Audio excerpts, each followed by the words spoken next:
Kimwe mu bibazo nyamukuru bihanze impunzi z'abarundi bo mu gisagara ca Kampala mu gihugu ca Uganda ni iduzwa ry'ibiciro ku bintu vyose vyankenerwa. Nkuko bamwe muri izo mpunzi bavyiganiye Radio RPA aho bari baramutse bahimbaza umunsi witiriwe impunzi kw'isi, ubuzima bwabo busigaye bugoye cane kuko n'abahora biyungunganya mu kudandaza baza batanguye kubiheba. Uyu ni umukenyezi w'impunzi aba mu gisagara ca Kampala. Uretse yuko turi impunzi n'utwo twahora tuza turisumamwo twaraduze cane ku buryo nk'abakenyezi benshi wahora usanga bafise utuntu baza baradandaza bakarangura bakadandaza, none igiciro caratuze cane bituma n'amatagisi nayo acaduga cane ku buryo benshi usanga baranahagaritse agatahe karaheze rwose. Sinovuga ngo uyu munsi mukuru ugeze kuri impunzi zimerewe neza. Ikindi kibangamiye izo mpunzi ni ukuronka udukoresho twankenerwa tumwe tumwe ku bakenyezi na cane cane iyo bari mu mihango, uretse ko benshi bakoresha udutambara tutabigenewe kuko ubura uko bagira birangira abana b'abigeme n'abakenyezi ubwabo bahanduriye ingwara zitewe n'isuku rike.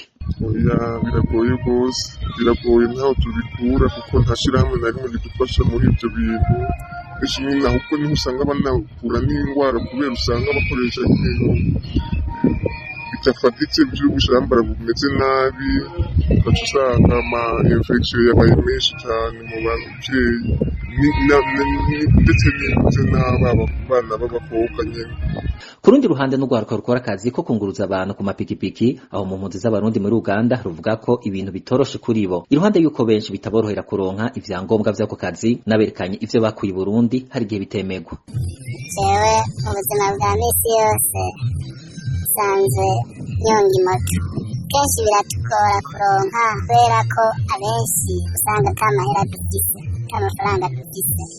Rero benshi kunyonga izo moto tuzinyonga ata vyangombwa dufise, canke nk'uwatomboje agahunga yari afise perimi y'i Burundi agakoresha perimi y'i Burundi, hari igihe rimwe na rimwe bamufata canke ntibamufate, bagufata ukayerekana bakakurekura, n'ubundi usanga atakurekuye bigenda nyene bitugora.